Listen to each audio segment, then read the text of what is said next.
So most people seem to have missed this little golden nugget of information that was revealed by Elon during the Tesla Q2 earnings call. Elon said, and I quote, Starlink terminals that are in Tesla vehicles could be used as ground relays for cell phones or like Wi-Fi. But anyone can do that with a stationary terminal too. What does that mean? I have Brian Wang with me for his analysis of how SpaceX and Tesla might just be poised to transform the infrastructure layer of the direct-to-cell business. Brian is a futurist thought leader and runs the prominent science blog nextbigfuture.com. Welcome, Brian. We're just beginning to find these little nuggets and pearls of information, and they're all mind-blowing. Yes, they are. I think I was mistaken before in thinking that they would need to buy certain other traditional assets, and they can just leverage their own capabilities, so they don't have to pay anyone rent. They can just build out faster and cheaper than any other plan. Yeah. And let me quickly bring up your article. This is on your blog, your website, nextbigfuture.com, where you look at the details of the Tesla Superchargers, Powerwall, and Cybercabs providing Starlink urban coverage. I'll leave a link to this in the description to this video. But you have a deck that you want to take us through. So please, over to you. So you have all the Starlink satellites. So you have the ones that are doing high-speed internet, and then you have other ones that are doing direct to your cell phone. So currently we have only 650 B2 minis that help provide services like text and voice and low bandwidth communication for that. But the version 3s will up the capacity by 20 or 100 times from those ones. So then we'll go from a 2G, 3G type scenario to 4G and 5G scenario. So it's fully competitive in many ways with the current cell phone systems. Yeah. But then by adding what they call small cell technology, you can put communications in the vehicles where you can reach out with 1 watt of power to 400 meters. And if you were able to boost it up to 50 watts for certain like Powerwall, add a communication to a Powerwall or to a supercharger, then you can reach out to 1,500, maybe 2,000 meters, a mile or more. Wow. So then you can use that to fill out all this communication where you want it. Kind of like if I have a router coming into my home, but I have a bigger home, I may need to have a mesh inside my home. So basically it's giving you a mesh so that you can fill out everywhere you're doing. And also my mesh can convert it from I must communicate with whatever band to the satellite to the mesh says I can then switch over to other bandwidth, like Wi-Fi, whatever it is that's local, so that I can communicate more easily. So it's fills out the network. It also increases the speed and reliability in many areas. So it's just in all just a better system to improve the service at low cost for Starlink. For dense urban areas also. Right? And for dense urban areas also. There's still issues. The most challenging part for dense urban areas, because even with 15,000 satellites globally, I would only have 450 over the United States. And then I'm limited by how many beams are in each satellite. But we're going to go up to probably 100 or more beams in the version 3 satellites. And you could have a version 3.1 that could have, again, more beams. So then we can get more and more subscribers into the system. So it's scalable. Basically, it is scalable. So my rudimentary understanding of cellular technology is when you go from 2G to 4G and 5G and 6G, you need essentially a traditional telecom service provider would have these cell towers, right? Right. And when you go up from 2G to, let's say, 4G and 5G, you need a greater density of these cellular towers because the reach of each cellular tower as you go up is lesser, it's shorter. Right. You also have a decreased capability to penetrate thick walls of buildings. Right. So essentially, what we've witnessed, every country, every urban area that has gone from 2G to 4G to 5G has seen an increase in these number of rooftop cell towers, right? Right. So there have been causes like a lot of controversy because it's real estate, costing all of that involved. But then if you could remove all of that and now replace it with cybercabs, Right. which are roaming around urban areas, they're Right. distributed as it is. And remember, the cybercabs are now, we've seen the post from Tesla where the cybercabs have the V5 version of the terminals. Right. Embedded built into the roof, which is crazy how they do it. I would Yeah. love to see a video of how they do that. But I mean, this is, oh my God, this is science fiction, right? Because Right. you have these distributed network and distributed modem mesh on the move, Mhm. and it's naturally deployed where, I mean, think about it. Your cybercabs are going to service the highest density, highest demand, highest human population areas in an urban sprawl. Right. So by default, your mesh extends to these areas Right. and is serving these areas. And then Right. you're saying, in addition to this, you're going to have all the power walls and charging stations, all of that also embedded. So that's Yeah. pretty Whether you crazy. go to all, you would, you'd try and make sense as to, where you fill in, because it would still cost you some money. Although, Mhm. instead of $200,000 to pull in a fiber endpoint, you would pay like Right. $3,000, Yeah. $5,000 for a W-band terminal coming Right. into the location. So they have these things that are 60 times cheaper in order to solve a particular problem on the network. So This is either crazy. satellite technology or this communication technology. And then the advantage of going to cybercabs for the small cells is Yeah. they don't have to pay another $200,000 to put equipment into a cell tower. They don't have to pay a lease to the cell tower Yes. company of Yeah. like thousands of dollars per month, Yeah. $10,000 per month to say, okay, I want to have this, like, I don't have to hold that location. I can just, where I have locations, I fill in, like the superchargers, like the Powerwalls, Mhm. like any new mega pack or other things. They can work with the infrastructure they have, which has power, which has other communications with other stuff. So they just add on in order to fill out their service. And That's then crazy because, I mean, yeah, if you look at it from a business perspective, if you have like a restaurant or a drive-in or something, and you want to put superchargers there for your customers to come, you can also have something like this mesh extend to there. So you're also earning from that, right? right. Yeah. So I don't think that they would want to have things where they're paying huge amounts, but where they can rationalize how much they pay with the benefit that they're getting for the network, and they can just look at the incremental costs of, like, where do I want to upgrade my network, where it needs to be. Like, if I don't build it out if there's no demand, right?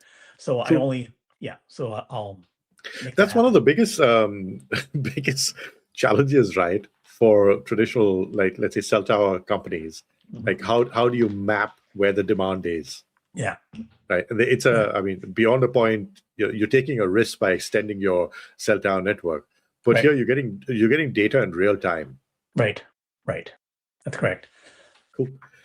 Let's go through your slides, please. Yeah. So you have the blue thing, which is the Starlink satellite network, which is going to increase to 15,000 version 3s, up from 650 version 2s. They'll really get going middle of next year as Mhm. we get a lot more stuff, because they'll increase the high speed internet. And then beyond that, there'll be 100,000 V4, something like that. So they'll further increase another 20 times. So they can continue to just, like, I'll just make this bigger and bigger. So people say it can't be done with BLA network. Every 2 or 3 years, they're gonna step up like 10, 20, 50 times of capability. Supercharger sites, so they have all this ground uh, things that they can upgrade, where it has power, where it could have, other communication nodes. They can, and then there's million the power walls. They have a million power walls. They're working on the second million. So those also have like 10 kilowatts of power each. So they have all kinds of ground infrastructure when they work with Tesla on this capability. And then with Cybercab, there'll be the millions of vehicles, already 10 million vehicles. Cybercabs will become that. They'll convert, like, the new Model Y Ls and Ys could also have the satellite communication in there. So um, they'll convert over to activate the infrastructure that they have at low cost. And there won't be big installation costs because they will build it into at the factory $100 increment to everything versus installing something new that's expensive. And then they'll then communicate to the phones and other devices. It may not just be phones. The goal is that they control the endpoint. Like right now, for X or for Google or for Facebook, they're paying to Apple iPhone to get access to 1 billion customers, or they have to, so getting to endpoints, getting to 3 billion customers, that's the ultimate goal. So even if you couldn't charge $50, $100 per month, right? You'd want to charge a higher number. You want to do a service that's high value. Yeah. One of the bigger things is that you are not having to pay $30 billion a year to Apple to access the thing, because that's why Meta was paying tens of billions of dollars to try and get an Oculus type device, because they were like device constrained, right? Yeah. So you want to be able to have your AI, your all your X payments, all these other services, in front of 3 billion, 5 billion people. That is the most important aspect of this, and that multiplies the revenue that you have for all those other things. And then you also want to provide a paid service for direct-to-cell phone. But that is, I think, even secondary to, I want to be in front of and controlling an endpoint to 3 billion or 5 billion people. Cool. Okay. Okay, the next slide. So this is where you'd have superchargers all on the highways and roads, and then you can have cars that are in all the downtown areas, all wherever the people are, the cars will be, and then you can fill in with the green dots that are power walls. So basically, you can get this full coverage of an entire area, and then just depends what you're prioritizing, how you go at it. But there's the capability to have a complete coverage. Just immediately, Brian, I'm just thinking of say the country where I grew up, India. Vast, different terrains, challenging terrain, mountains, valleys, deserts. And I'm thinking of the capex that was involved in building cell tower networks. The government, of course, supported that.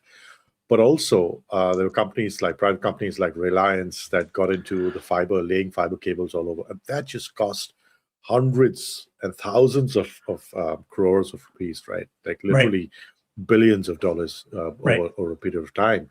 And I'm looking at this chart.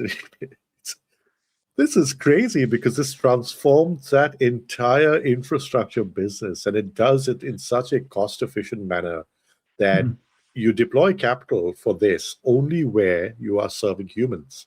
Right. And I'm thinking of what Starlink currently provides with direct-to-cell in far-flung areas, in the rural areas, like SMS and basic services, right?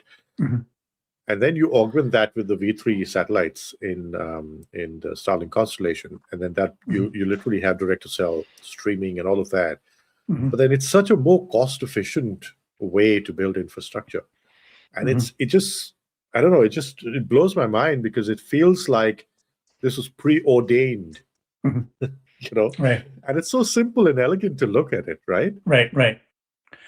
And then I think that they have more levers and ways to adjust things based on the fact that they have more bandwidth, based on the fact that you can stick a ground station, which I'll have a picture of later, which is a high density node that can be communicating. So like they say, oh, well, you only have, of the 15,000 satellites, you only have like 400, 500 over the United States. And then you're limited by how many beams are in like 10 satellites over New York. Where it's like you could have these nodes in the rural areas that are sucking down or communicating to the system, and then having that use other communication means to relay that bandwidth to and from the thing. So it's like, yes, I can only have line of sight to the to a certain number of satellites overhead, but if there's 50 in the area, I can bring in that capacity through these other means. I think the assumption is that you couldn't do that without line of sight, and I think that that may not be correct. That with the W band and other things, I think that they can be clever with laser links and other stuff like that, where they can and then bouncing the signal up and down, caching. There's a bunch of things that they can do, I think, that would address the problem.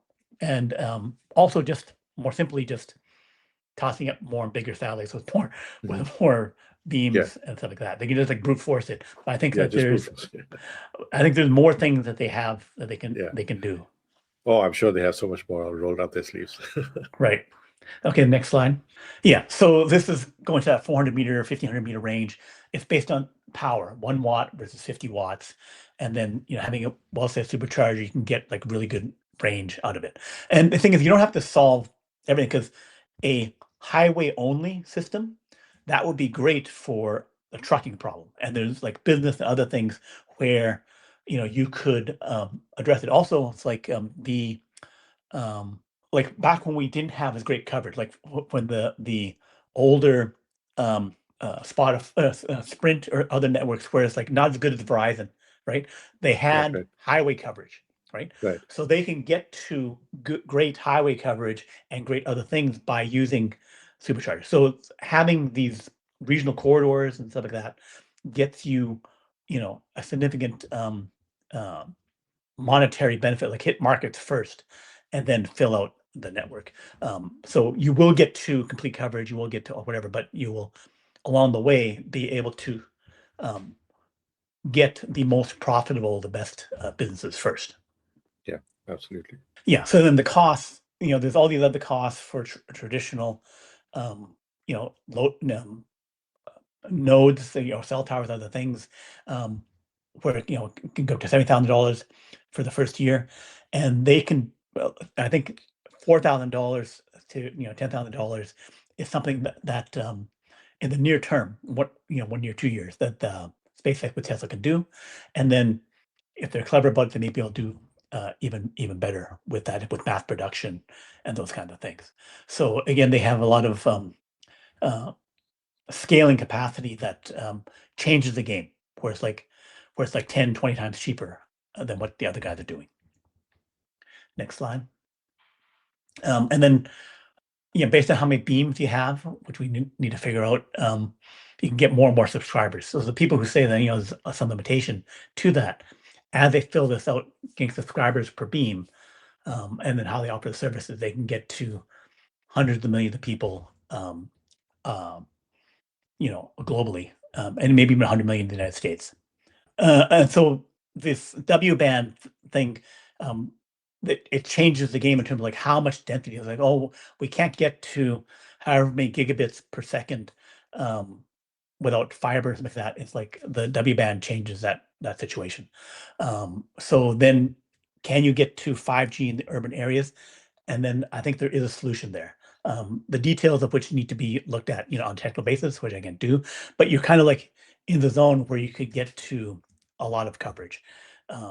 So again, the analysis that you can't do it assumes that you're looking at a different layered network. It's not easy because you're doing certain things on the back end, like trunk lines, versus what's communicating to the people. So here's what those kind of like on the ground gateways are. So there are these round balls that are about like 4, 5, 6 feet in diameter, and then there's equipment underneath that.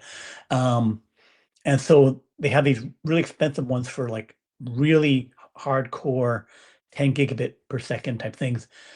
These are older ones that existed, and they've now upgraded them, or are in the process of upgrading them with different bands, like using the W band, where they can get to more high-speed communication. So each one's doing different things, but suffice it to say that you can get to, fiber replacement, and it's part of the back end network that the normal person won't be interfacing with, but which enables the global communication that we're talking about. Just like there's all this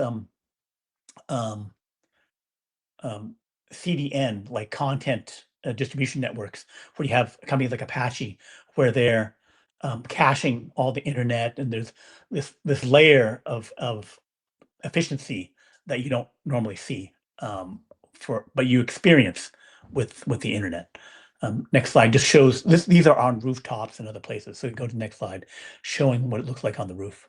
Yeah, so this is a building where you have to have the roof, and then on top of it, because you want elevation where you can reach other places. So those are basically the slides of like one that you can use all the various infrastructure that Tesla has in order to extend the reach and quality of direct-to-cell phone, high-speed internet. So again, how SpaceX and Tesla work better together in order to crack these global problems. Indeed. And, I was just looking for this particular filing from SpaceX, and I found it. Let me just share it on screen. This was the FCC filing from SpaceX for the now famous 100,000 satellite constellation for the Gen 3 satellites to support the AI Internet of Things era of communication. Right. And this was filed on July 6th. July 6th, yeah. And it's just signposting everything. Yeah. It's like the breadcrumbs have been there. Right. And then the 100,000 satellites in there, they're talking about, and we're using D-band, W-band, like all these correct E-band things, which don't mean anything to most people. And it's like, they can use that for the backhaul. They can use this to move tens of gigabytes, hundreds of gigabytes, terabits per second all around the world, right? Because they have these other ways to communicate. They're higher density. Yeah, absolutely. And I think we should tease the next conversation that we're going to have, because it's going to really excite people. So let me bring this up on screen. And this is from the FCC. Just in the past 24 hours, FCC proposes opening unlicensed Bluetooth and Wi-Fi bands for space-based communications. This is pretty crazy, because this will potentially help Starlink extend its direct-to-cell model beyond licensed cellular spectrum, letting the satellites in the constellation talk directly to everyday, Wi-Fi and Bluetooth devices, and over time just integrate all of those devices into a hybrid satellite cellular network. This is literally the Internet of Things for the AI era, right? Right. And it's pretty crazy that all this is happening in real time as we speak, days ahead of the Q2 earnings call. I'm really excited to hear a lot more. I hope Elon and Gwyn share more details about what's going on, because this is fascinating. I mean, this is science fiction turning into reality, really. Right before our eyes. Yeah.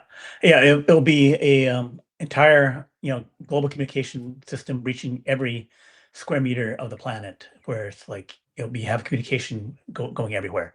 And think about it. I mean, all those devices, all the smart devices in the Internet of Things, including Optimus, right? Your autonomous cars, your robots of every form and factor, everything will need to be connected. Everything will need a data network. Everything will need to talk to everything around it. Right. Yes. And this is literally being built with regulatory support in real time before our eyes. So this is crazy. And to everybody watching, stay tuned. Brian and I are going to do a deep dive into everything that this means and a lot more. So that'll be coming up soon. So I mean, what is your wish list on this aspect? What would you like to hear during the Q2, the first earnings call of SpaceX? That's the Q2 coming up on the 4th of August. Well, I think the key thing is the AI data center aspect. Because that's the main revenue. So how much have they built out? Have they gotten the 1.5, 2 gigawatt that Colossus 2? How quickly will they install the chips? And then how do they plan to monetize that? Because that is the critical question. If they can answer that clearly, then they could say that's the difference between them only making $50 or $100 billion next year and making $200 billion next year. It's and then making, $10 billion of profit versus, $50 billion. So how they are doing stuff with AI is critical for that. I would imagine you'd want to fold Terrafab or any first breadcrumbs of information, nuggets of information about Terrafab into that. Right. Yeah. You'd want to know what they're doing with Terrafab and how that integrates in. But the in terms of like near term, moving the stock, it's tough to AI. It's AI and near term because Not Terrafab, Starlink and communications. Starlink communications does matter, but it's less important than the AI part because AI is $28 billion annualized revenue from the 3 deals, right? Starlink is like, $15 billion per year, right? So it's already only half of that. They're both growing like crazy, but it's kind of like it's the 28 billion could easily go to, 80, $100 billion next year. So that, and then Starlink, because you're limited by, I gotta launch satellites, I gotta build dishes, 1.5 million dishes per month, right? I can only grow so fast. I can only double or triple my revenue on that, where the other thing can go even faster. So it's just so they're both important. I want to hear both of them.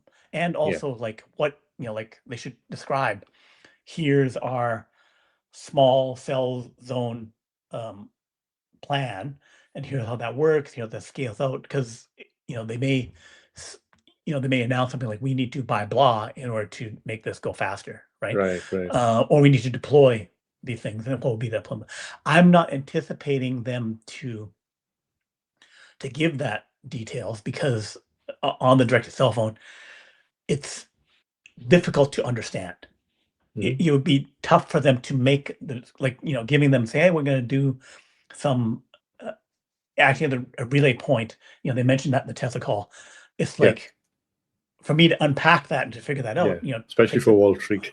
It takes off Wall Street, right? Yeah, if they say I'm going to have 3 more contracts that are worth $30 billion, that's easy to understand. Right. For plain speak, I really hope Gwyn plays a big role in these calls. Right. Because, I'm hoping that too. Yeah, Elon tends to be technical, and he tends to kind of have the big picture ideas, but they need to be translated into the common man speak for Wall Street. I mean, we get it, right? Because we do the deep dives, but for Wall Street to get it, it's really, really important. And I'm really hoping Gwyn plays a much, much bigger role. Right. There's other things that would be, good to know in terms of, SpaceX and Starship, but, SpaceX and Starship is just to show it, like them saying, we're going to do it over the next, they've said it before, hey, we're going to launch every month, we're going to do all these things, but until they, in maybe next 2 launches, launch satellites, recover these upper stage and lower stage, like for me to interpret the fact that yes, they're close on this thing, it's going to solve it.